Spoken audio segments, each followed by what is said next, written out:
এটা কি পলিটিক্যাল কি মনে হয়?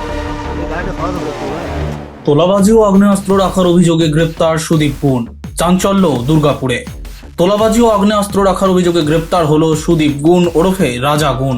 দুর্গাপুরের নিউ টাউনশিপ থানার পুলিশের হাতে তার গ্রেপ্তারকে কেন্দ্র করে ফের শহরের আইন শৃঙ্খলা পরিস্থিতি এবং তোলাবাজি চক্র নিয়ে জোর চর্চা শুরু হয়েছে।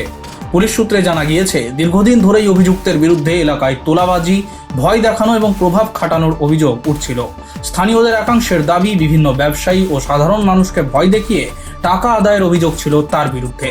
পাশাপাশি আগ্নেয়াস্ত্র রাখার অভিযোগও সামনে এসেছে। গোপন সূত্রে খবর পেয়ে অভিযান চালিয়ে সুদীপ গুণকে গ্রেপ্তার করে নিউ টাউনশিপ থানার পুলিশ। ধৃতকে জিজ্ঞাসাবাদ করে তার সঙ্গে আর কারা জড়িত রয়েছে এবং কোনো বৃহত্তর চক্র সক্রিয় রয়েছে কিনা তা খতিয়ে দেখছেন তদন্তকারীরা।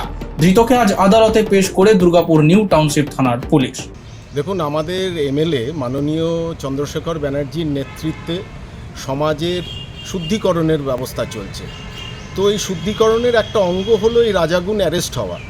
তার কারণ হচ্ছে এই রাজাগুণ শুধু নয়, রাজাগুণ, বুবুন দাস, পরিমল হালদার, সুকুমার দত্ত থেকে আরম্ভ করে বোম দাস, তারপরে ওইদিকে দেবু লোহার, এরা দুই কাউন্সিলরের নেতৃত্বে অর্থাৎ লাভলি রায় আর দেবব্রত সাইয়ের নেতৃত্বে গত 10 বছর ধরে এরা এখানে উৎপাত মাচিয়ে রেখেছে।